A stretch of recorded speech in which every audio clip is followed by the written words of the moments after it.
बिल्कुल मत रोना। मैं पापा आपसे नाराज हुई ना, लेकिन मैं बात करूंगा उनसे। वो मेरी हर बात मानते हैं।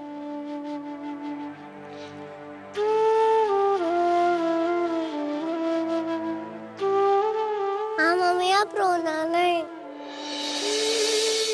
मम्मी, आप रोएगी तो मैं भी रोऊंगी। रोना मत।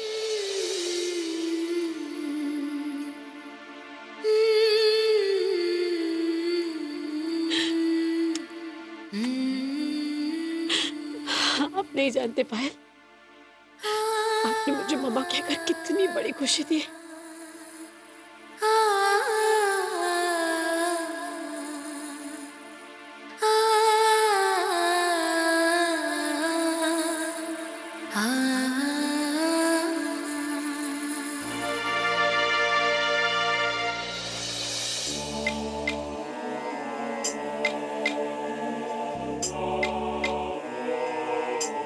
आप अर्पिता की जगह कभी नहीं ले सकती, समझिए आप।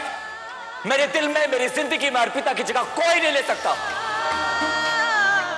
आप इतनी पत्थरदिल कैसे हो सकती हैं? ये आरती जी है, अर्पिता नहीं है। आरती जी है ये। आरती जी, आपने मेरा भरोसा तोड़ दिया। आप बहुत गंदी है। कटी कटी कटी। तब से कभी बात नहीं करूंगी।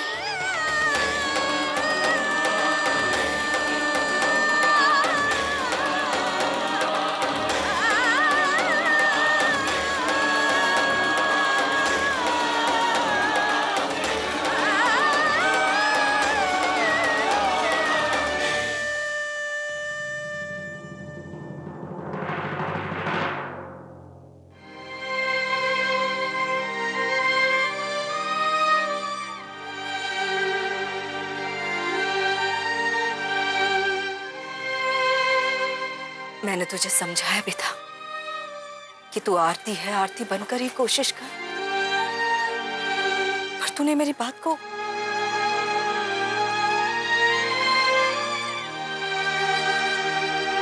चल, दिल छोटा मत कर, धीरज से काम ले, सब ठीक हो जाएगा। निराश मत हो आरती, हिम्मत नहीं हारते। जिस आत्मविश्वास के साथ तूने यह फैसला किया था, उसी आत्मविश्वास के साथ इस स्थिति का भी सामना कर। मैं जानती हूं कि तूने जो कुछ भी किया उसके पीछे तेरा इरादा गलत नहीं था। तू पलक और पायल के करीब आना चाहती थी, पर गलती हुई है तो सिर्फ ये कि तूने अर्पिता का रूप लेकर अपनी मंजिल को पाना चाहा। अब कुछ ठीक नहीं होगा माँ, कुछ भी नहीं। जाने अनजाने में मैंने यश जी का दिल तोड़ा है, उनका विश्वास तोड़ा है। अब वो मुझ पर कभी विश्वास नहीं करेंगे। इतनी कोशिश करने के बाद भी नाकामयाबी ही मिली मुझे। पलक का दिल भी नहीं जीत पाई मैं तो। मैं फेल हो गई माँ, मैं फेल हो गई। नहीं आरती, तू फेल नहीं हुई है। तूने देखा नहीं पायल ने कैसे अपने नन्हे नन्हे हाथों से तेरे आंसू पोंछकर तुझे माँ कहा था। बेटा, अब तू 3-3 बच्चों की माँ है, और जिस औरत के ऊपर 3-3 बच्चों की जिम्मेदारी हो वो इस तरह से नहीं टूट सकती। और देखना आरती, एक दिन आएगा जब यश जी ये जान जाएंगे कि तूने जो कुछ भी किया उसके पीछे तेरी नीयत क्या थी। मैं सच कह रही हूं, तेरी तपस्या बेकार नहीं जाएगी। पलक और यश जी एक दिन खुले दिल से तुझे अपना लेंगे। ये एक मां के दिल की आवाज है जो गलत हो ही नहीं सकती।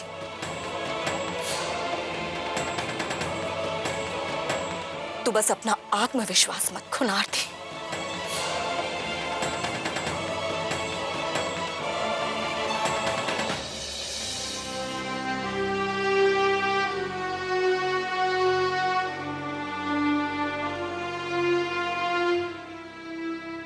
नहीं माँ, मुझे नहीं लगता कि आरती पूरी तरह से गलत है। अर्पिता की जगह ही तो आई है इस घर में, इसीलिए हमने उसे अर्पिता का नाम दिया। सही कह रहा है पंकज। आज पलक और पायल की मां बनने की कोशिश करके उसने इस घर की सफल गृहिणी बनने की दिशा में पहला कदम उठाया, और उसकी इस कोशिश को हम उसकी भूल नहीं कह सकते। पर अफसोस तो इस बात का है कि बेचारी को इस कोशिश में कुछ भी हासिल नहीं हुआ। पलक तो उससे नाराज हो ही गई, और अब यश भी उससे कोसों दूर चला जाएगा। 3 महीने का समय दिया था हमने उसे कि वो इस घर की सुशील बहू, अच्छी पत्नी और बच्चों की मां बनकर दिखाएगी, पर मुझे नहीं लगता कि वो अपनी मंजिल तक पहुंच पाएगी। यश बहुत नाराज है उससे, वो उसे कभी माफ नहीं करेगा। आखिर उसे अगर इस कसौटी पर खरा उतरना है तो उसे बच्चों के साथ साथ यश का भी ख्याल रखना पड़ेगा। एक सफल गृहिणी तो वही होती है ना आखिर, जो घर परिवार के साथ साथ बच्चों की जिम्मेदारियां संभालते हुए अपने पति को भी खुश रख सके। और इसमें कोई संदेह नहीं है कि एक पत्नी के रूप में असफल रही है।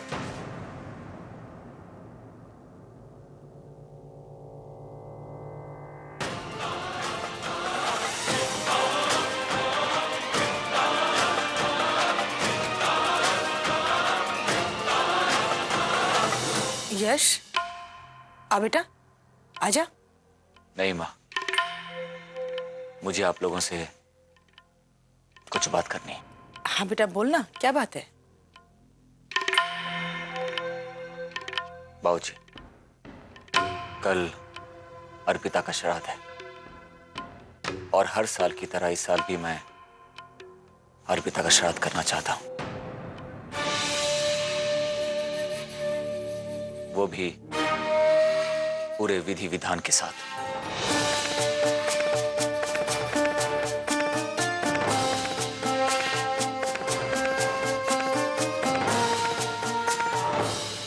ये क्या कह रहे हो यश? पिछले साल की बात अलग थी, इस साल की बात अलग है। अब तुम्हारी दूसरी शादी हो चुकी है। अर्पिता के श्राद्ध का ख्याल अपने दिमाग से निकाल दो।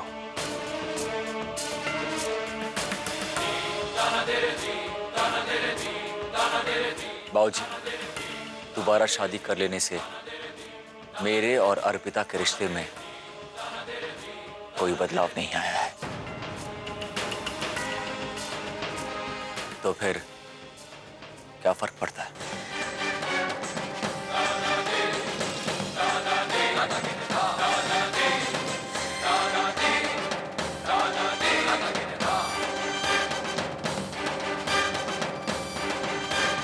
फर्क पड़ता है, बहुत फर्क पड़ता है। आरती से पुनर्विवाह के समय ही तुम अर्पिता बहू को श्रद्धांजलि दे चुके हो,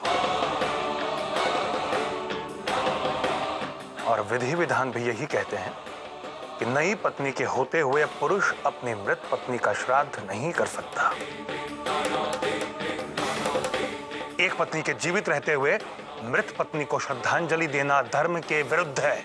मैं ऐसे विधि विधान को नहीं मानता बाबूजी,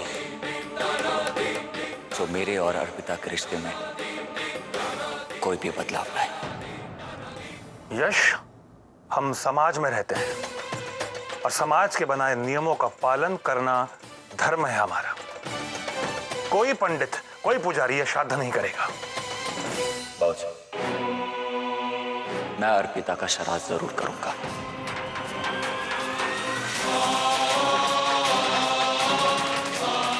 और ये करने के लिए मैं किसी पंडित, किसी समाज का मोहताज नहीं।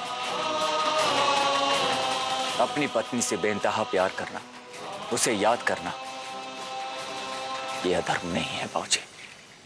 ठीक है, अगर ऐसी बात है तो मेरी भी सुन लो।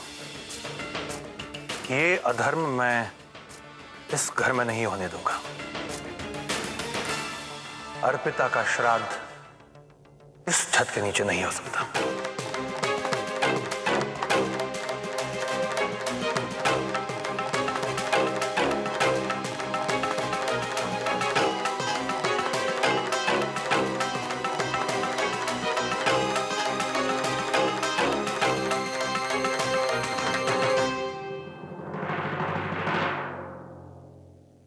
यश जी, रुक जाइए।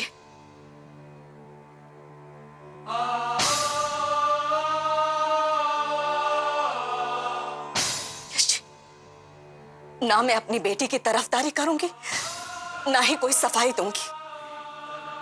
मैं जानती हूं कि आरती से गलती हुई है, लेकिन एक मां होने के नाते मैं सिर्फ आपसे विनती कर सकती हूं कि आप आरती को माफ कर दीजिए।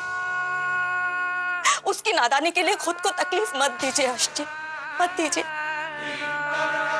मैं समझ सकती हूँ कि इस वक्त आपके मन पे क्या गुजर रही है। मन के तूफान से बचने के लिए इतनी रात गए आप घर से बाहर जा रहे हैं। नहीं यश जी, नहीं। मन का चैन आपको शहर की खाली सड़कों पर नहीं मिलेगा, अपने घर के अंदर मिलेगा। जब आप अपने बच्चों को अपने सीने से लगाकर प्यार करेंगे ना, देखिएगा उसी पल तूफान खुद ब खुद अपना रुख बदलकर वापस लौट जाएगा।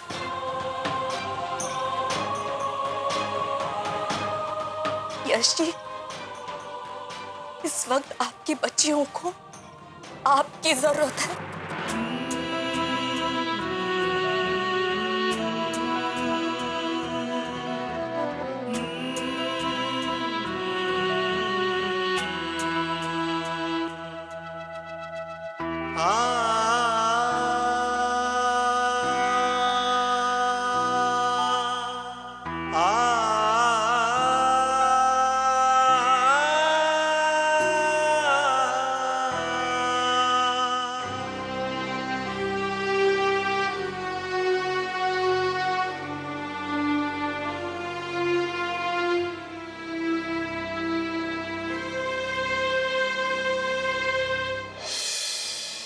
यश जी, वो